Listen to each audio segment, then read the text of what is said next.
নমস্কার বন্ধুরা, আজ কিন্তু আমি রয়েছি আমাদের আলিপুরদুয়ার জেলার একটি খুবই সুন্দর গ্রামে এবং এই গ্রামের একটি ছোট্ট অংশ অর্থাৎ একটি ঘাটে কিন্তু বর্তমানে আমি রয়েছি এবং এই ঘাটটি পরিচিত কিন্তু নৌকা ঘাট নামে।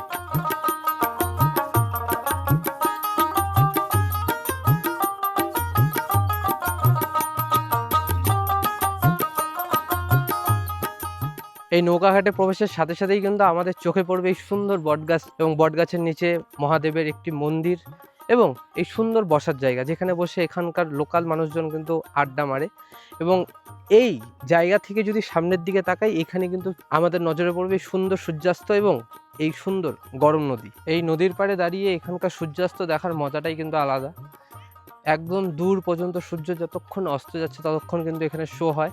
এবং এই সামনে যে নদীটি দেখতে পাচ্ছেন, এই নদীটির নাম হচ্ছে গরম নদী এবং এই নদীটি কিন্তু পরবর্তী থেকে কালজানি নদীতে মিশে গেছে। এবং বর্তমানে আমি কিন্তু রয়েছি নৌকার উপরে এবং নৌকায় করে নদী পারাপার হচ্ছি। নদীটা সেরকম একটা বড় না, কারণ বড় বলতে যখন বর্ষাকাল থাকে, মেনলি এখনই বর্ষাকাল, কিন্তু যখন প্রচুর বৃষ্টি হয় তখনই নদীতে জল বেশি থাকে এবং বর্তমানে জল একটু কমেছে, তো সেরকম একটা গভীরতা নদীতে নেই। সেই কারণে কিন্তু যেই মাঝি কাকু রয়েছে সে এই রশি বাঁধা রয়েছে এবং এই রশি বাঁধা করেই কিন্তু এই পার থেকে এই পারে নৌকাটাকে নিয়ে যাচ্ছে। নৌকাঘাটের আমার অন্যতম একটি পছন্দের জায়গা হচ্ছে এই জায়গাটি, অর্থাৎ এখানে সুন্দর ৩-৪টি গাছ রয়েছে এবং সামনেই রয়েছে গরম নদী এবং এখানে একটি মাচার মতন ছিল, যেখানে বসে একটি বিকেল আপনি আরামসে কাটিয়ে দিতে পারবেন। তবে বর্তমানে মাচাটি ভেঙে গেছে, এটা আবার সংস্কার হলে আমার ভালো লাগবে। কি ভালো লাগে না এরকম মাটির রাস্তা দিয়ে হেঁটে হেঁটে যেতে? যারা শহরে থাকে তাদের আশা করি খুব ভালো লাগবে।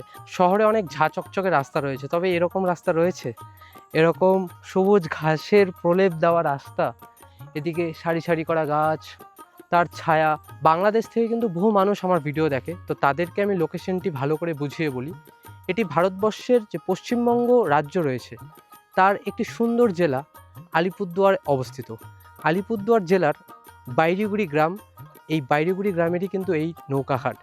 আমি কিন্তু আমার নিজের গ্রামকে যথেষ্ট ভালোবাসি, কারণ আমার গ্রামের মাঠ ঘাট নদী এই সব কিছু এত সুন্দর যা ভাষায় প্রকাশ করা সম্ভব নয়। তাই কিন্তু আমি ভিজুয়ালের মাধ্যমে আপনাদেরকে দেখানোর চেষ্টা করি, যাতে কিছুটা আপনারা বুঝতে পারেন।